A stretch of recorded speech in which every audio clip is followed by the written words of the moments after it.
Welcome to Dadvice, the podcast that explores the unique journey of fatherhood in today's ever-evolving society.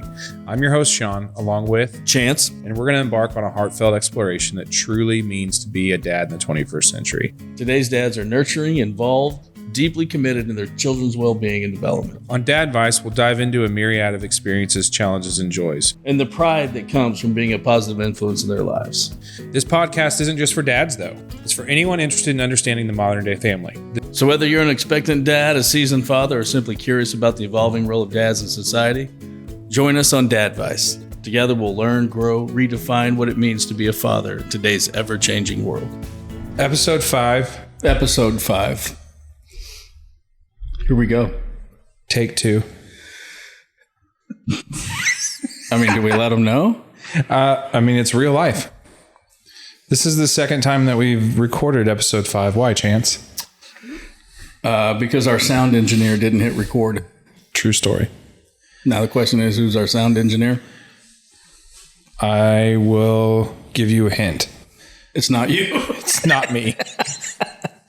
Out of the two of us sitting here, not It you. is one of the two of us, but it is not me. No, I get that. We recorded the show. It was raw, emotional. I forgot to hit record. Yeah. So we're going to do it again. It's all good. We're going to start off with the same way we started off the first one, and that's roll, tears, roll. Hook 'em, baby.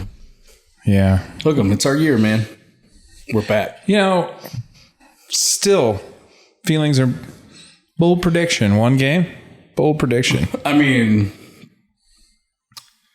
I haven't verified these facts, but I think they're true. One is, since Coach Saban has been at Alabama, he's never lost by double digits. And the last time he lost by double digits when he was a collegiate athlete was in 2003. It's a pretty spectacular record. We beat them in Tuscaloosa. The dude's a freak, and his press conferences are the best. So good. So good. Spitting facts. So, listen, hook 'em horns. I think Orange Blood Nation, we get to ride high for a little bit. We have Wyoming next week, and You're going to lose by double digits. it's a possibility. Mm-hmm. But, you ready for this? What? Are you ready for this? Hold on. Cool story. You ready for this? Hold on. It's not working for you. It's not working. I don't know what I'm doing now. Yeah. You probably just stopped recording again. Probably did. Yeah. Let's let that go. I was going to make a cool sound and go, blah, la, la, la, la, la, la, ling. I don't get it. I don't get it. We're going to make it a segment. Yeah. We had a lot of people reach out to us. Listen, we have One stood up. one avid listener. Yeah. I can't speak beyond that. Yeah. And can I just tell you, he's an avid listener. Yes. Because he critiques every show. Every show. And really just critiques me. Can we start recording his critiques and use them for blooper reels on our social media? Oh my gosh. He would love that. I think it'd be hilarious. If I just said, look, go downstairs, put on headphones and a mic, put your camera in the thing. And give me some content. And yeah, dude, he would love it. He would love it. Shane, get with me when you hear this. Come on. So Shane reached out to us on his I Don't Get It. And it was airport involved. Yes. Plane lands. Pulls into the station. Right? We're ready. Everybody who's ever flown realizes when you pull into the gate, you don't just get up and get off the plane. No, but they stand up like you're going to. He doesn't get that. Why would you stand up? I don't get it either. Now, if you're in the aisle, okay, maybe. Because you can actually stand up, stretch your legs. Maybe your legs, you stretch your legs. Are you getting your bag? Not until I'm walking off. Because now I'm holding it, I'm hitting the seat, and I'm hitting people. And Butts and faces. Yeah, but I'll give you a little bit because you could turn and get your butt out of everybody's face. But if you're in the middle or if you're at the window, you just look weird hunched over. That can't be more comfortable than sitting. Who is that weird person that just stands up and leans over? I mean, it's 90 degrees. It's weird. It is weird. I know for our fans out there, this chair makes me look tall, but I'm not. You're like 5'3".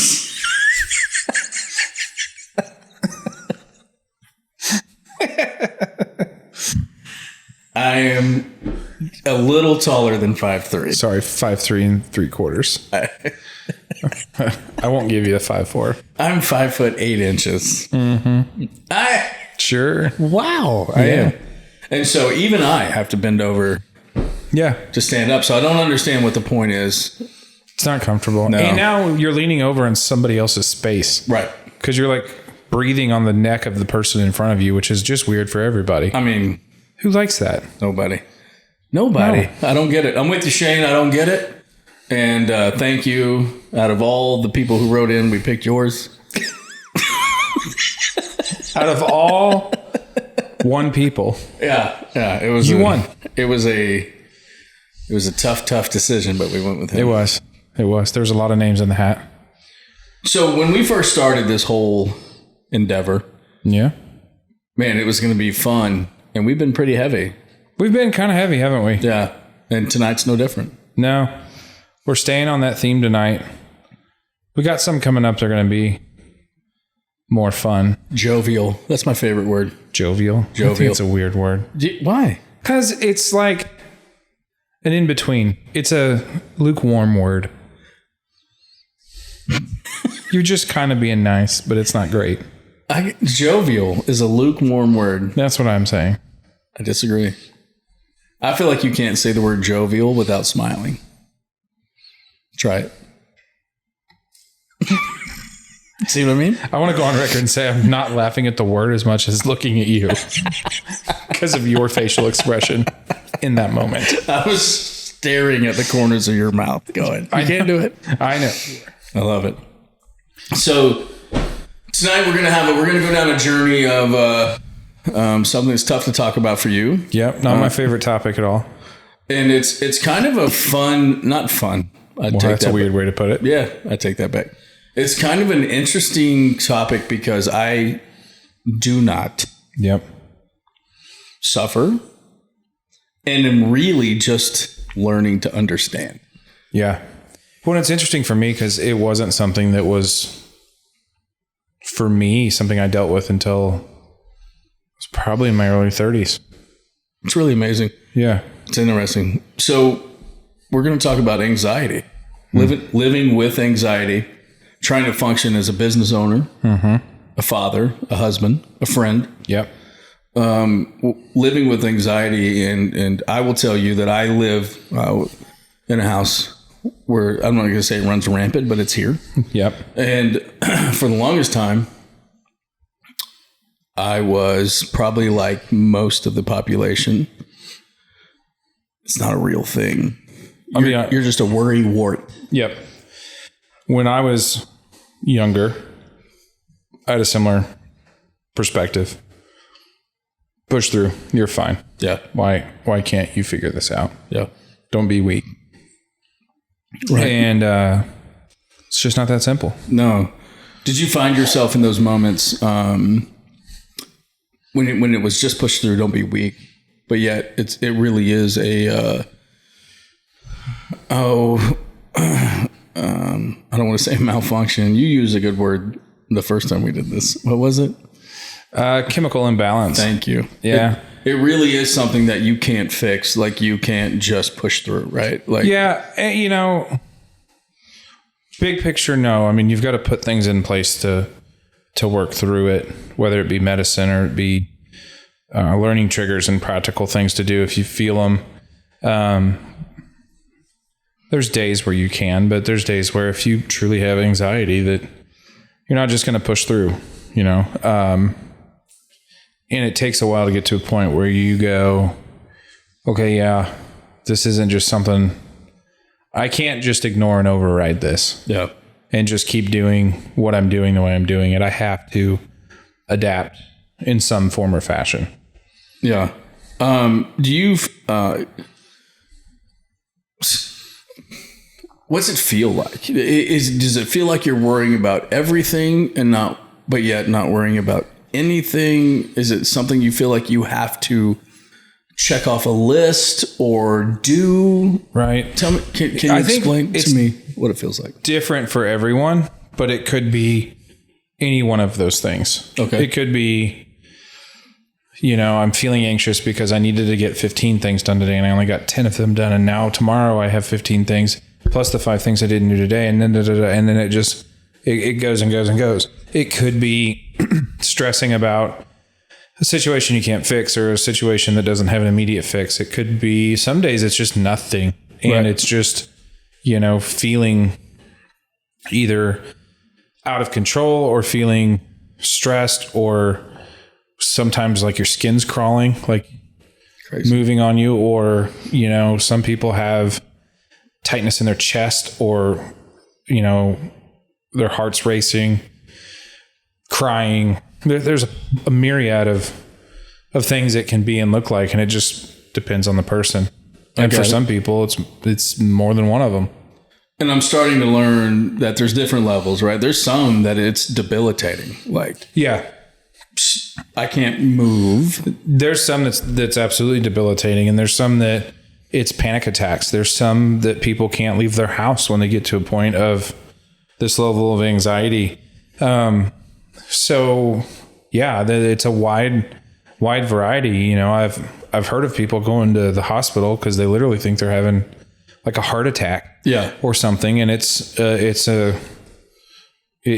It's the anxiety. It's a breakdown in that, and and that's not to make light of it as compared, but it can literally make you feel sick.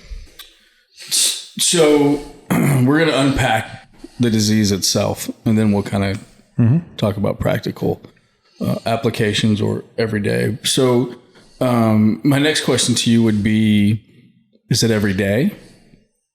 No, it's not every day. There's a lot of days where it's not something that's even considered. And then you don't even think about it. No, you don't.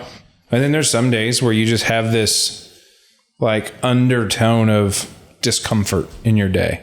Like you just feel not comfortable in yourself for the day. And it's just kind of this nagging thing that's there, and you're aware of it, but you go about your day. There's other days where it's, more heightened and feels more like the pressure of stress, or for me, it's shortness. Mine comes out in almost an anger type look. Okay. Most of the time. And then it can go to the point of the far top end that was discussed, all the way up to panic attacks and, not leaving your house. And, that hasn't been my story to that level. I've had a couple of nights where, I've definitely felt like no matter what I'm doing, my skin is just crawling on me and I can't sit still and I can't get comfortable and I can't go to sleep. Or if I wake up at 3 a.m, you're not going back to sleep. Done. You're done. You're awake. Your mind's racing. You're uncomfortable. You're moving around. So there's a lot of ways it can look, which I think is one of the things that makes it hard because, for a while I told myself, you're just stressed. Yeah. You have more responsibility than you ever did. You're just stressed. And then you tell yourself, any number of other things, or, maybe need to work out, or maybe I need to put whatever you want in there because it can look like other things. And being as it's mental health, nobody wants to admit, I need help. How long did you battle before you conquered that? How long did you deal with it by yourself? Easily a couple years. And do you wish you would have got help sooner? I wish I would have talked to my wife sooner, because in the couple years that I didn't talk to her, it created strife between us, not at a massive level, but there were little arguments and bickering that was my anxiety. Yeah. And instead of talking to her about it, I was trying to deal with it on my own. And, eventually that strife with her is what really prompted me to go to the doctor to go learn more about what it was, because while I thought I was hiding it from her and dealing with it, she knew. It was right out in the open for her. For her, it was. Yeah. Yeah. And it took me getting really mad at her one day about not wanting to go to the grocery store, to the point where, like, she walked away and I was standing there, and I remember standing in my kitchen. I remember exactly the day going, why are you so mad? Internally. Why does this have you so spun up right now? Because you didn't go to the grocery store. Because you didn't want to go to the grocery store right now. Yeah. And that for me was the moment where I went, okay, yeah, there's something else. Yeah. There's something else to talk about here. This is ridiculous, you know? Yeah. I think what I'm learning too is, now, does your wife suffer from anxiety as well? She does, and hers looks a little different. And she's got different things that she copes with. And honestly, in college, she went through a stretch where she had panic attacks. Oh, wow. Okay. And I remember her calling. We were dating at the time, and I remember her calling me from the emergency room one night because she was about an hour away from where I was. Yeah. And so she's familiar. I am learning, like I said, I'm on this journey of learning myself, right? And I think one of the things that is the most interesting to me is when I would sit back and my bride would go through her anxiety. If I'm going to be transparent, right? I was there for her in the moment, but in my head, I'm like, get over it. Like, you just suck it up. Life's hard for all of us. You got to move on. Yep. And what I'm realizing now is she has those same thoughts. Right. Yes. Like, she's like, come on, just suck this up. Like, life's hard for everyone. Yep. And that's when I realized it's not anything she can control. Correct. And she is having those thoughts, and she's beating herself up for, why is this hard for me? Why am I dealing with this and not being more joyful that the kids are running around and happy, or why, all those things are going through her head. Those are all thoughts I've had too, where you're like, gosh, you're letting this steal this time from your family, and, you should be enjoying this evening. There's nothing right going on that warrants this feeling at all. Yeah. It's crazy in my head to think about those things where it's like, man, I don't know, right? Like, I'm still learning. I would love to sit here and be able to explain anxiety to you. Because, me too. Yeah. Me too. Yeah. Because if I could be a better partner, right? I could be a better friend. Yeah. I could be a better husband. But I'm learning it as it goes. And so I know you're uncomfortable tonight. Mm-hmm. I know that. I am excited because I feel like I can learn. Right. And, you're going to be a little more real with me and a little more bare with me. So I'm excited for this. But so being a dad, because you can't just turn that off. No. And right? There's times where, if Megan's not home, I can't just go close the door to my room. And because although that Megan understands, Ella has no clue. No idea. Yeah.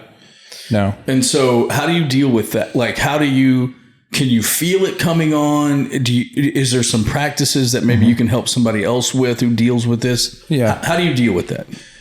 So, you can definitely feel it coming on. And there's certain things that I know can be triggers. Like, if I'm already feeling anxious in a day, going to the dance studio that evening is not the smart move for me. And not because there's anyone there, but it's just there's people. There's a lot of people. There's a lot going on. There's a lot of shuffling. A lot of movement. And if you already got some anxiety going, that is going to spin you up. And, then... So you got to understand yourself and where you are. And you got to understand, is this a place I should be? Is this a position I should be in right now with how I feel? If I have the kids and Megan's not home, then it's turn some music on. Music helps me. Read some scripture. Try to get them occupied as best I can. Yeah. And this sounds terrible, to limit my interaction, but it's not that I want to limit my interaction with my kids because I don't want to deal with them. It's because I don't want to show my face Come on. And lash out at them and, or gripe or be short with them because of my internal things. So, my answers will get more short and to the point. I'll be more quiet and kind of draw back because that's me internally, trying to work through the steps. So, when it's just us, if it's just me and the kids, and I have to be super mindful of my answers and, catch myself if I'm starting to get grouchy with them for just being kids. Yeah. Because the reality is sometimes I have. And there's even times when Megan's been like, hey, you're a little short. Yeah. And, I know where you're at, but they're just doing what they do. Can I just say I don't suffer from anxiety, and I also have been short. So. Well, that's just because you're 5'3". Don't. 5'8". Roll Tide. Roll Tears. So. National championships. Not this year. It's not over yet. No. This is going to be hard. I'm diverting. So, I also want to make mention of, I think it's admirable that you are intentional with your answers. You said, look, I'm not trying to not be a dad, but I think being a dad is choosing what and what is not healthy. Yeah. Right. And you're choosing to make a healthy choice as opposed to snapping off. Yeah, and exactly. being short. So don't sell yourself short there. I think that's really cool that you have that ability to go, tonight's a little tough for me. So let's figure out an alternative. And it's a weird juxtaposition to be that anxious, snap off on your kids, and then have to come back and apologize while you're still in that very same anxious spot. For sure. And I've been there where you're like, sorry, that's on me. Yeah. I shouldn't have reacted that way. Yeah. I apologize. And at the same time, your skin's still crawling and you're still anxious and you just want to go lay down. Yeah. And if you don't accept my apology, I'm going to snap off again. Yeah. So we're going to go again. Yeah. You know what? I think it's really cool, man. I feel like I've never been a better father, or I feel dad gratification when I apologize to my kids. I think it's the most real thing because we're teaching them to apologize. If they see us do it, if they see us apologize to our spouses or to each other or whatever, then we're teaching them in that moment too. Yeah, I'm learning that, and we've talked about this a little bit, right? So I have one son and daughters, as you do. Yes. And so we're teaching both sides of the fence. Here's how you treat a woman, and here's how a woman treats you, right? And so I think whenever I am snapping off at Am, because I'm short, it's important to apologize, and if I do it in front of the kids, right? Like, hey man, I shouldn't have done that. And I try to. I'm not very good at it, and Amber will say never, but that's not true. I try to apologize to her in front of the children, right? Just to let them know, hey man, Dad was wrong. He realized it. He dealt with it for sure. So I think apologizing to your kids is a healthy thing, and it's a humbling step. And if you've never done it, I'm not saying create a situation where you have to apologize, but I think you feel it when you're like, man, I probably should apologize to my kids. You do, and it makes you more aware of your own actions around them. Yeah. Just apologizing, period, is kind of humbling. I agree. All right. So there's your house. I think you get a pass with Megan because she suffers as well. She does. And so she can kind of understand, hey, you're keeping, like, she knows when you go into survival mode. She does. And she can be across a room somewhere public and see me and know where I'm at. Yeah. And there's times where we've been out somewhere and she's come across the room and said, hey, why don't you head out? Or why don't we head out? Let's go. Yeah. Let's be done. You're anxious. And so it's pretty cool that she knows me well enough and is sensitive enough to the situation that she does that, because there are times where she does that for me and that puts more responsibility on her. Yeah. But that's the beauty of our marriage. I love that. So if I can interject as a non-anxious person, I'm just going to get comfortable. Yeah. Rocking the Jordans today? I am. Thank you for noticing. These are my favorite pair. Anyway. He's a little taller than you are. He's at least 5'11". But I'm not that much shorter than Jordan. Okay. I think it's cool. So speaking as a non-anxious person, I think it's super important that if you are in the relationship and you suffer, you should definitely speak to your significant other. Hey, here are my triggers. If you know them, here are some of the signs that I have. Because now I look for situations to get Ember out of. Absolutely. Yeah, that's arming you with ways to be helpful for her. Yeah. Without having to ask her, because it's hard when you're feeling anxious sometimes to express what you need. Yeah. Because some of your typical logic goes away. You're not feeling near as logical. So for your spouse to be able to see that whatever XYZ situation is starting to trigger that anxiety, and to be able to step in and, and there's times where it can be as simple as Megan reaching out and putting her hand on my arm. Yeah. And it kind of, then she'll look at me, and when I look at her, I go, okay. And that's enough. That's good enough. And then there's other times where it's more of a conversation, or all the way up to, hey, let's go. Yeah. Let's head out. Yeah. I think that's important to, like I said, the non-anxious person to understand that situation, because, and we don't always get it, right? But the thing to remember is, Amber, whoever has anxiety in their head is saying the same thing, right? Yeah. Like, get over it. Like, suck this up. Like, you can do this. Yep. And to have somebody say, hey, man, I got you. I got you. I got you. Do we want to go somewhere? Or you want to do something different? Yeah. It's just a bailout plan that I think should be explored. So so we talked about dads dealing with it, because you can't stop dadding sometimes, and husbands. So let's talk about work a little bit, right? Like, also one of those dad situations. You can't, especially you, right? You're a business owner. You can't just come in hollering at everybody or stop. You can't just say, hey, I quit for today, right? Nope. It's 11:15 and I'm just not feeling it. You don't have that ability. I'm not a business owner. I can go, hey, I'm sick, and go home. You can't. Yeah. Right. So how do you deal with that? During the day, if I'm in my office, close the door, be less seen, limit yourself again. Limit myself. I like to listen to sermons, get in the word, get into scripture, turn on music. If I'm feeling that way, it may be an afternoon where I decide to go walk jobs. Oh, yeah. Because then I get a little time in the truck. I get to a site. I get to move around a little bit. Yeah. Work some of that anxiousness out.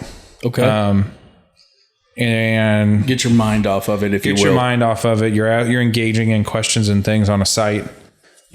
So there's various different things. So I'm going to touch on the scripture part a little bit. Yep. I think some of the best advice you've given me, or just, and not me directly, but just hearing you talk, is you get in the scripture to remind yourself who God says you are. Yeah. Scripture tells us that we shouldn't have a spirit of fear and timidity. Right. Right. And it tells us that Scripture tells us everything that we need to know about who we're supposed to be and how to act. And it gives you practical knowledge in any situation in life about how to go about. I love that. And so sometimes in that moment, you got to shed who you believe you should be or how you believe you should act, because your brain in the moment isn't completely clear in its normal thought process. And sometimes you got to go back to what God says and who he says you are and refocus that. Go through that lens, because while we change and we falter, he doesn't. He's perfect and unchangeable and steady. Oh, yeah. And when we aren't, he still is. He is. So lean back into that and go after what he says about you. Because the truth is, anxiety is a liar. And it'll start telling you a narrative about your life and about the decisions you've made. Or it'll start playing out situations and how they're going to go wrong that are never going to happen. Right.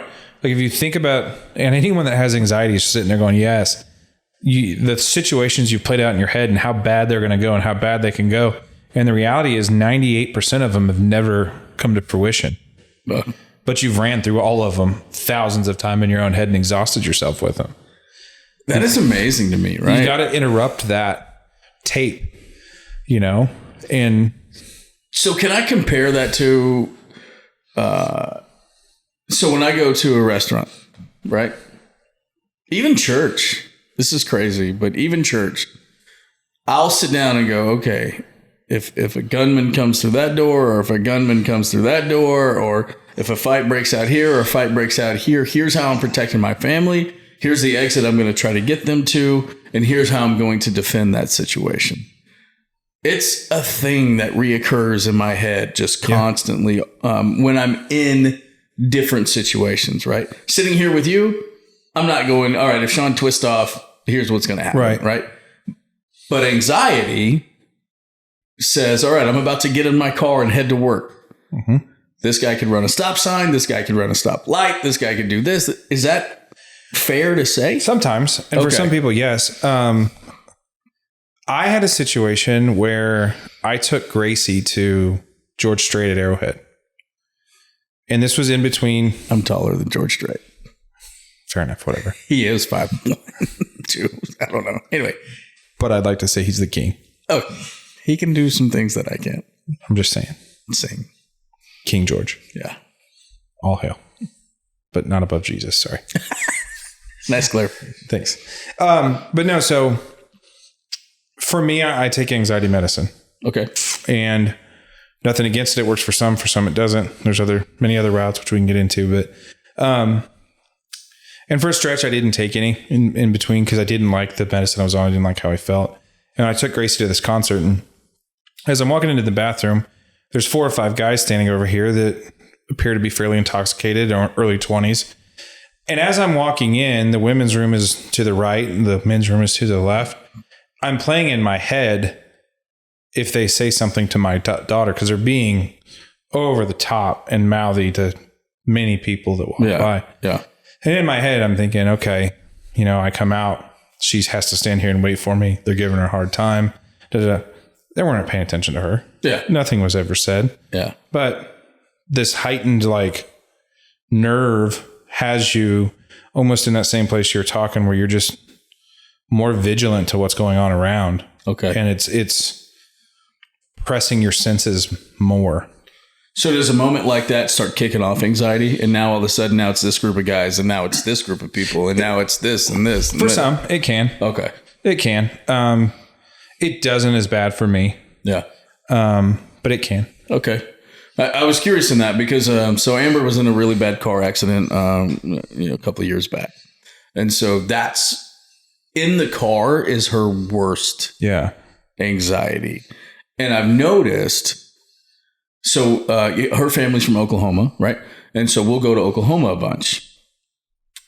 If she drives, it's a lot better. She almost begs to drive because I'm noticing that if she is sitting in the passenger seat, that's when her mind starts going, is he paying attention? Because if he doesn't pay attention, we could run off this bridge. And does he see that brake light up front? And chance there's a brake light up front. And I'm like, I know it's like 7 miles away. I get it. I see it. But I've also been the guy, you know me, right? I've also been the guy been like, oh, that's a cool brake light. Right? I've been that guy too. Fair enough. So it's not like I'm sitting here going, Amber, have I ever not paid attention? Because I've not paid attention. So she's legit. Well, and there's a couple of things to that. Number one, anxiety ramps itself up in when you're idle. Okay. And so if you're sitting idly, if you're sitting there watching TV or not moving or not doing things, anxiety definitely can ramp itself up and it starts playing on itself. So, for one, it's a control thing. I can control this thing that concerns me, as well as I'm busier in doing this. So my anxiety has less time to work itself in. I see. So on all fronts, because when you really boil down anxiety, you're trying to control it. Yeah. I want to get control of this thing, which most of us in life are trying to get more control over everything we do. We want more control. Yeah. Which the whole reality is we have very little control. Yeah. As soon as you let that go, it's so beautiful. Right. Right. But so, in those scenarios, she's looking for ways to have control and to not be idle, because when you're idle, that's when that tape in your head just starts rolling. And in a scenario where you're in the car, there's nowhere to go. Yeah. You can't get up. You can't walk around. You are just planted where you're at. And that trip is 4 hours. So it's like, we're not really going to be stopping. We're not really going to be doing it. Literally, you're sitting for 4 hours. Which means by the time you roll into the house, her nerves are shot. That is amazing to me. She's exhausted. Like, that's the thing is, by the time she gets there, when she rides passenger, she's exhausted. She's ran a marathon in that passenger seat. That's so crazy to me, because listen, these are the thoughts that I have. You don't have anxiety. You're a control freak. Mm-hmm. Like, that's what I thought. Like, you're only happy when you're behind the wheel because you're controlling all of this stuff. And so stop trying to hide behind the masquerade of anxiety. You're just a control freak. And what I just heard you say was, if I'm in control, it really just makes my mind not be idle. And the idle mind is what I'm trying to control. Exactly. That's amazing. Exactly.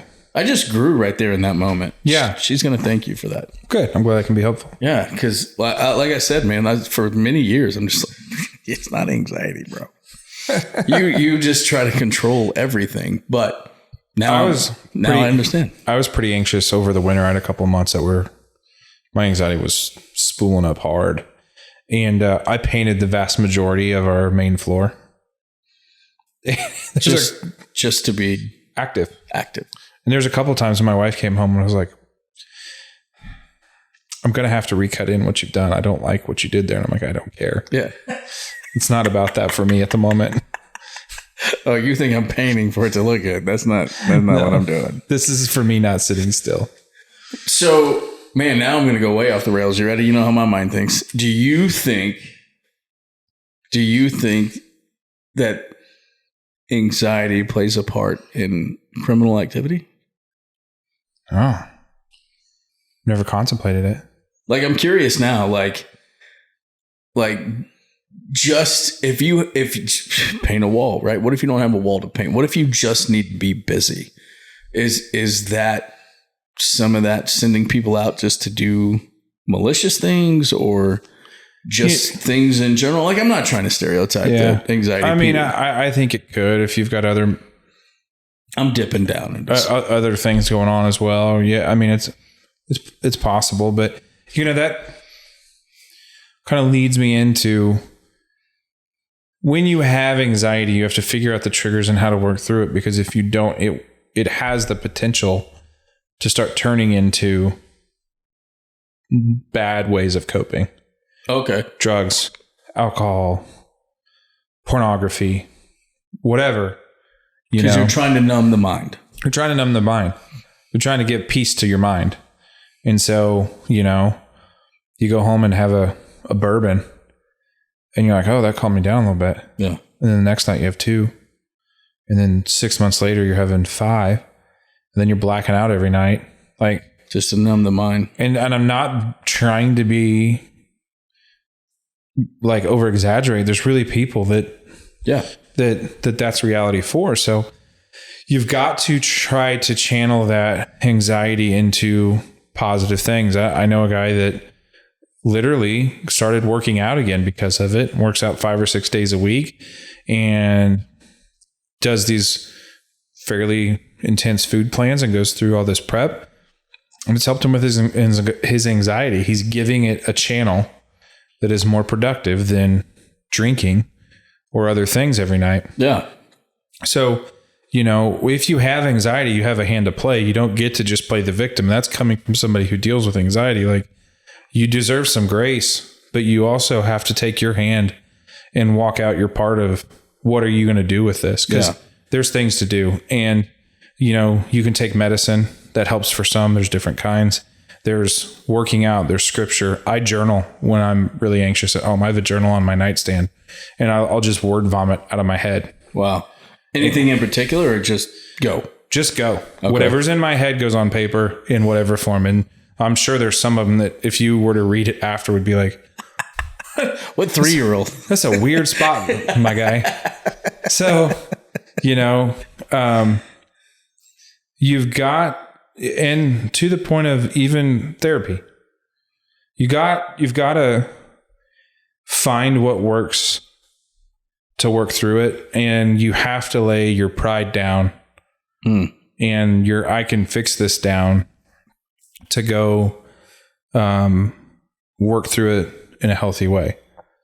Can we talk about that for a little bit, right? Like how does, I mean, we're wired to fix it, man. Yeah. We are wired to fix it. That's got to be an internal battle with you, right? If your mind is saying, let's fix these imaginary things. Yeah, it can be, because in your head, you're saying I failed. Right. You know, and I've told myself that before. You failed. You didn't deal with this. You're failing at this. And that's just not a fair statement. Yeah. Because some of this, when it's truly an imbalance, is there's no way that on your own you could succeed. And that's why, you know, to get political, our government and us as people really need to focus deeper on mental health. I mean, you want to talk about a pandemic in our country, go look at mental health. Yeah, I can get down to that. Normalize discussing it, normalize talking through it, normalize working through it. You know, you and I both are in different areas of the construction industry, and it's one of the industries most plagued by suicide. Yeah. And if you look at it, it's heavily populated by men, and that I can fix it mentality.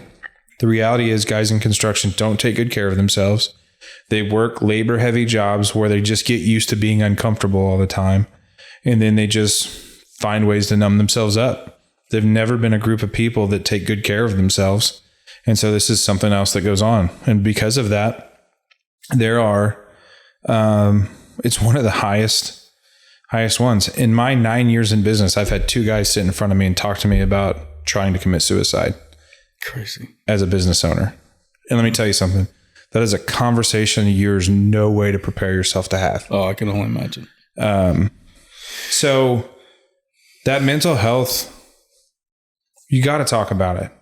You got to get over the pride. You got to lay it down. You got to work on yourself in whatever healthy form that looks like. So,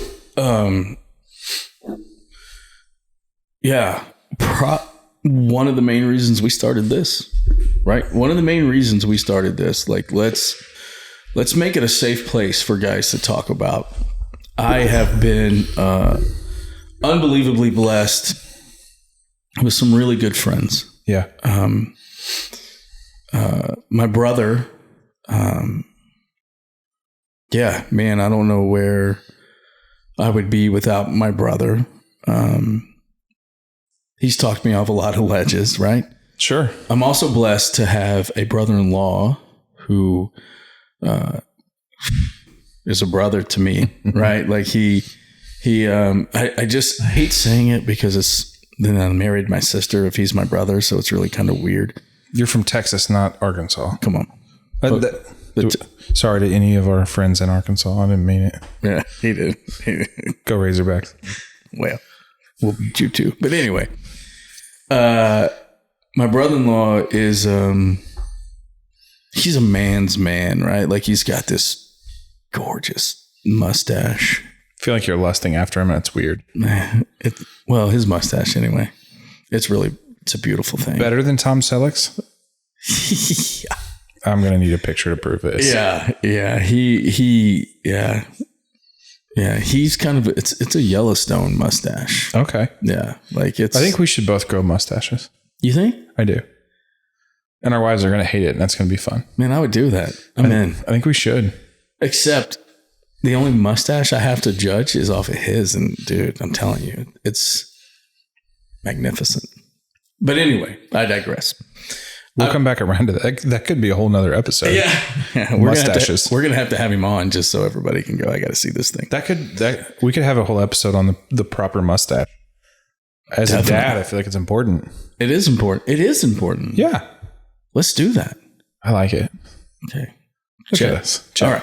So I've been blessed with some really good friends. Yeah, you as well, right? You're in that group of people that I feel like I can go, hey man, I'm struggling or I'm having a really tough time. And I'm really lucky because I have some guys in that group too that also own businesses. Mm-hmm.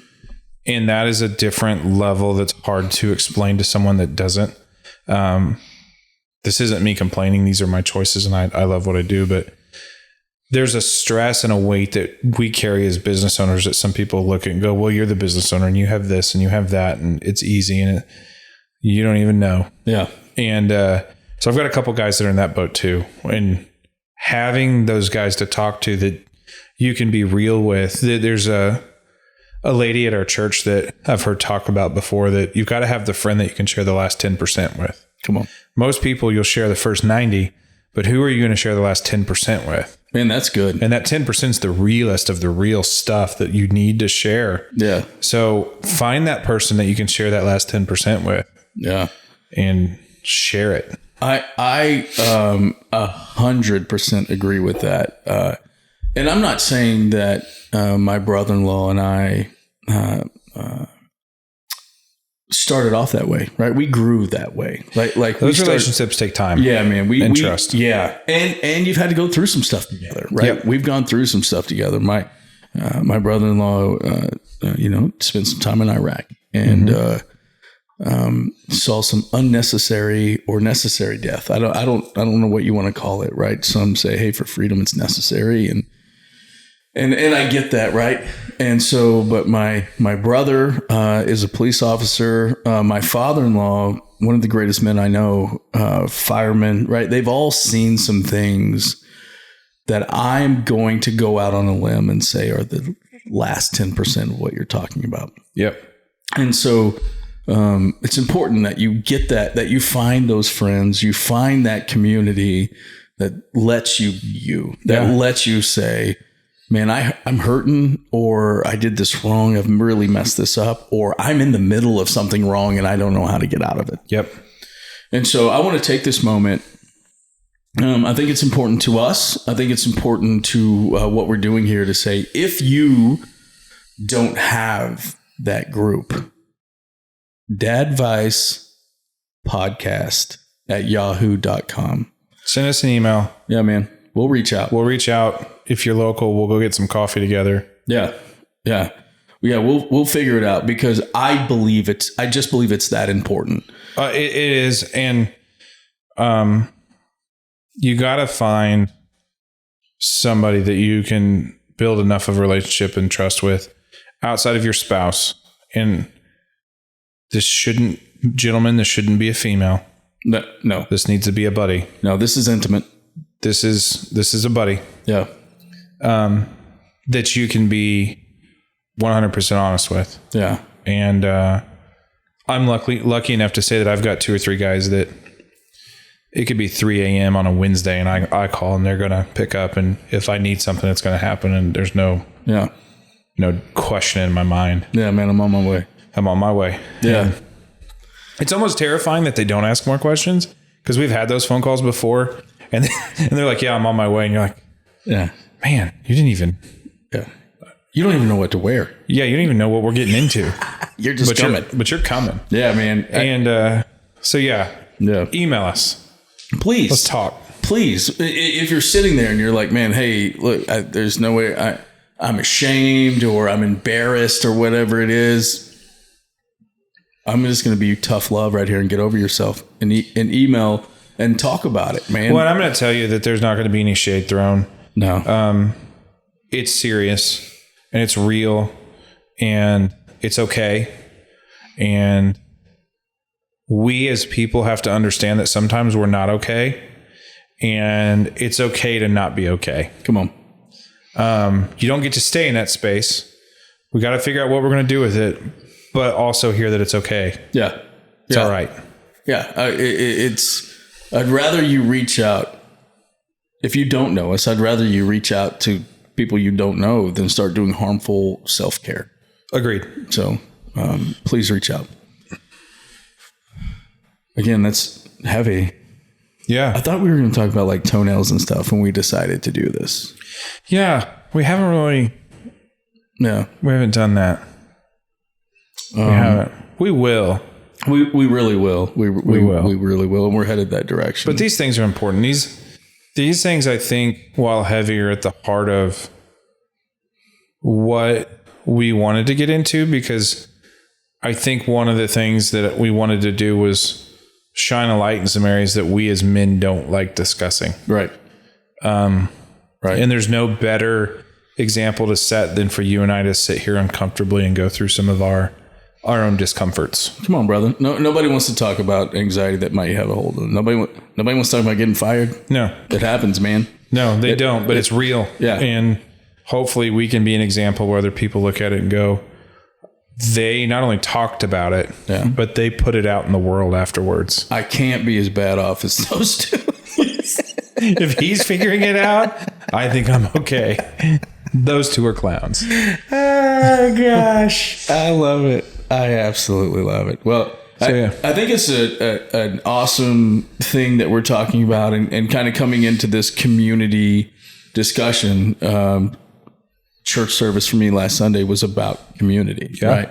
And how, man, this is how God taught to the thousands, but his life group was 12, right? And that's how he talked, and they wanted to learn, and they all learned from each other, right? They all kind of just learned from each other, and that's what I'm saying. You know, if you could find 12 now these days, you're lucky. Yeah. Well, in our church we're getting ready to start our fall small groups, which Bible studies, which are hosted in homes, and they're groups of 15 or 20 people that are led together, and the whole premise behind it is Acts 2:42. Which is talking about being in community with each other and being community centered around Christ and wanting to grow yourself in that. And I'm going to tell you right now, this is a hot take from me. You don't have to agree with me. It's okay. If it makes you mad, unsubscribe. Have a great life. I'm not upset. But Christ is at the center of all of this for me. Oh, he's at the center of all of life for me. He's at the center of how I'm raising my children. Come on. And it's a non-negotiable. And in fact, I met with a therapist at one point, and about the fourth meeting we had, she said, well, you need to set that down for a minute so that we can work through some things. And I said, we're done. Set God down for a minute? Yes. Yeah. And mid-session, I cut it off. Yeah. And that was the last time I talked to her. So for me, that is the theme at the heart, and everything else works out from there. Come on, brother. You know what I hope? You know what I hope this podcast brings? I hope this podcast brings people that can follow God and kill some of the stereotype of Christians. Yeah. Right. That we're supposed to be in a black jacket and a suit going, okay, 2 Corinthians. Like, dude, listen, one of the worst things that we as Christians have done, and I'm calling us out right now, is put ourselves together, try to look perfect on Sunday, get all the kids to act right, go to lunch after, and make everybody think that we got it together. Because, news alert, Christians are just as jacked up. Come on. We're a mess. Come on. We ain't perfect. Come on. We're hypocrites. Yeah. We're a joke. Yeah. You know how many times I've walked into church with my son going, if I breathe wrong, I'm going to lose a limb. Yes. But the difference that we have is the redemption that Christ offers us. Come on. And while I have anxiety, I have a peace that surpasses the anxiety because of my acceptance of him in my life.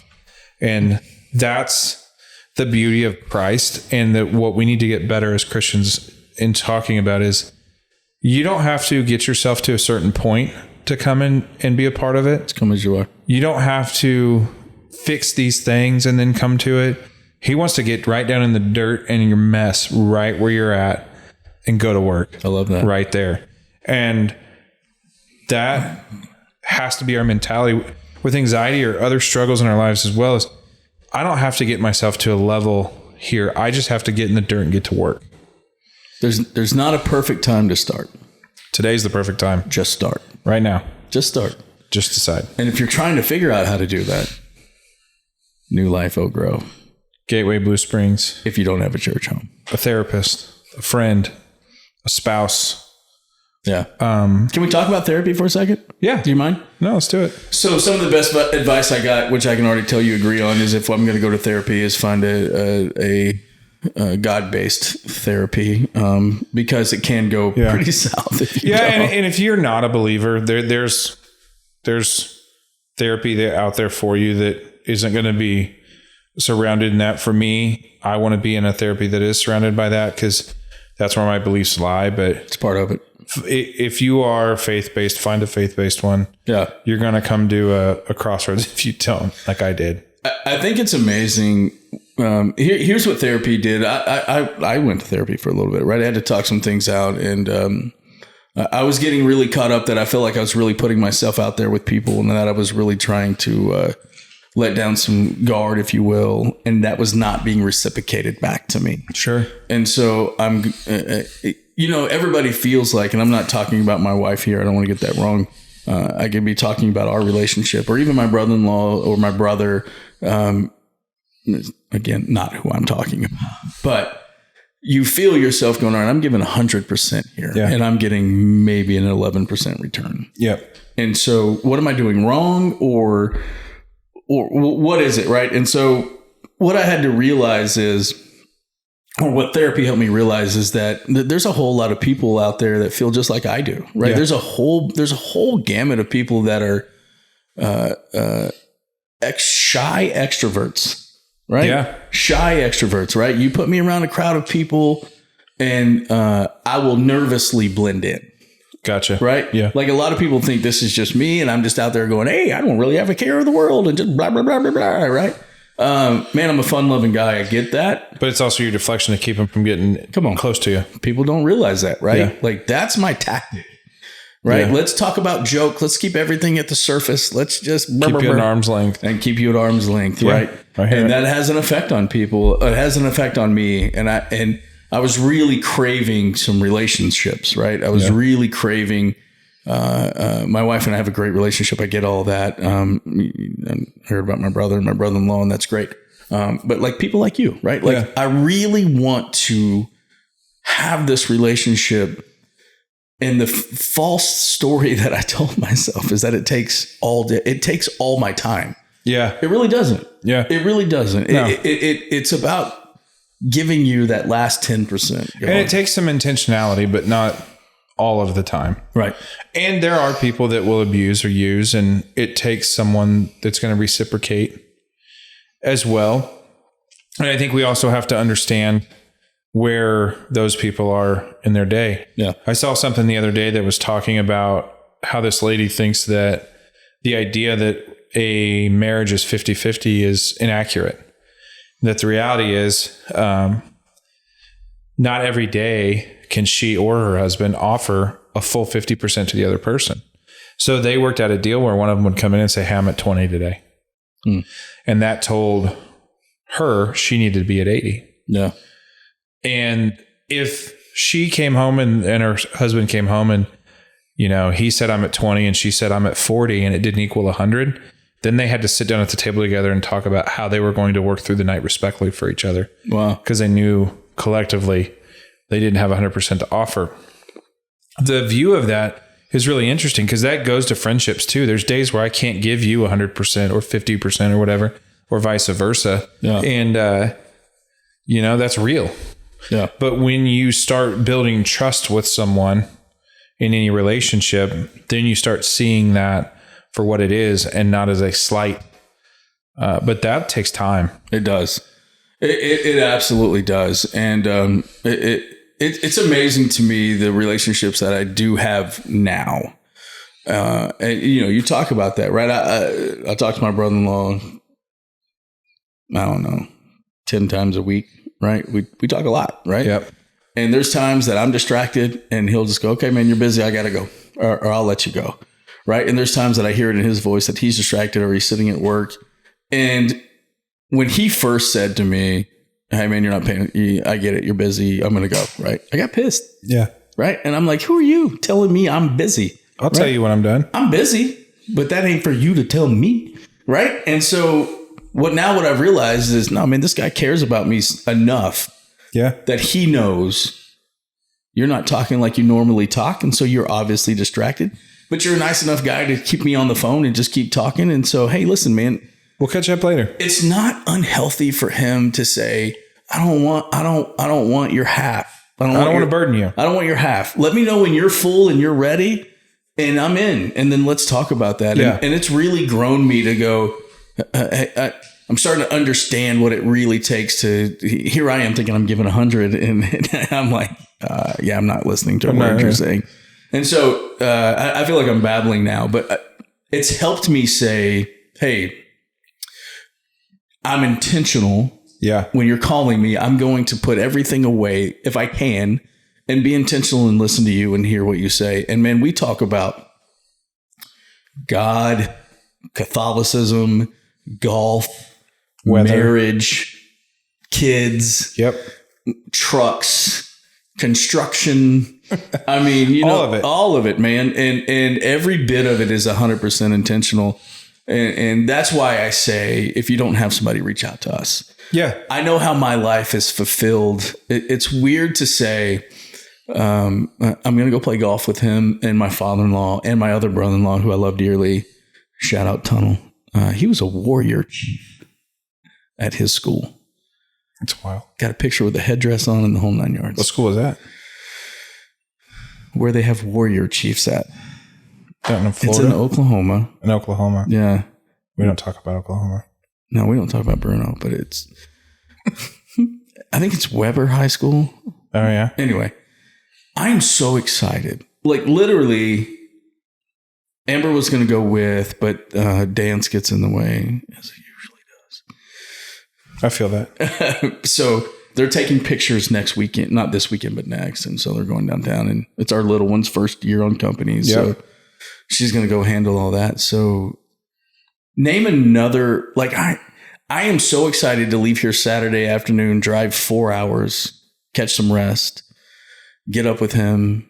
I think I'm going to go to mass for the first time because he's Catholic, and I'll go check it out with you. Yeah. Go grab a snack, go to the golf course, play golf. Starts at 2, probably done by 7, be home by midnight Sunday. Yeah. I can't wait. It's going to be a good time. Man, I just can't wait. And that's why I say, get in relation. Like find that where you give that 10%. Yep. And it's real. And if you have anxiety or a lot of things in your life, it's amazing how those things can help talk through those. 100%. Or how those people can help talk through. Yep. And that's just good deposits in your bank. Yeah, man. Good deposits. Yeah. Yeah, man. It's I don't know where I would be. Obviously my brother is the closest guy to me. Right. Yep. He is the closest guy to me. He's such a cool dude, right? He's like just such an amazing dude. He's going to record this and play it back to you when you guys are not getting along at some point. Never happens. Never happens? Never happens. That's good. We'll get frustrated with each other. I can't think of a moment in my life that I was like, I don't want to talk to that dude. Anyway, good deal. I digress. I don't even know where I was going with that. I don't know. But it's nice to have that in my bank that I can just sit there and go, bro, I don't want to do this anymore, and just watch him go, you're dumb. You're dumb. Let me tell you why you want to keep doing it. Yeah. So it's key. It's key. Can't do it on our own. Community, relationships. Anxiety's stupid. Anxiety is stupid. I'm not a fan. No, I'm not a fan. 10 out of 10. Yeah. I don't even know it intimately, and I don't like it. Yeah. It's a hurdle. Yeah. What's next week going to be? We got to land on which one. Yeah.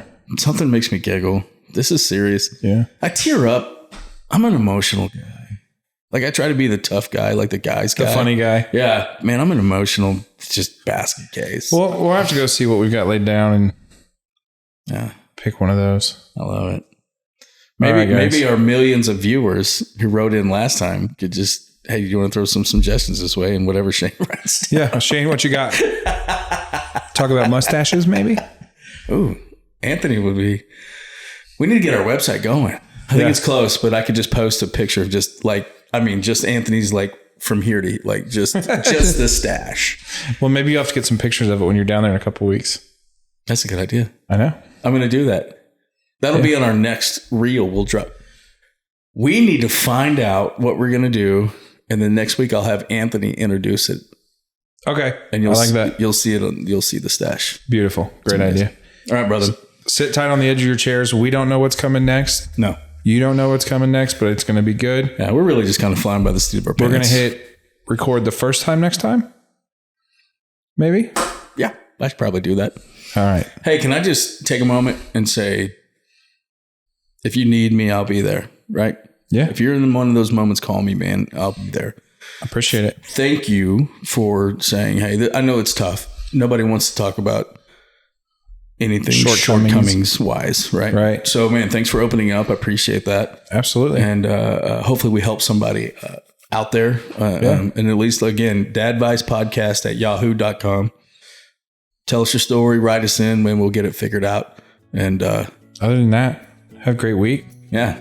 See you guys next time. See you next time. Thank you for tuning into Dadvice, the podcast where we explore the joys and challenges of fatherhood. We hope you found tonight's discussion insightful, entertaining, and hopefully helpful as well on your journey as a dad. Hey, to stay connected with us beyond the podcast, make sure you check out all our various social media platforms. We're on TikTok and Instagram and YouTube and Facebook.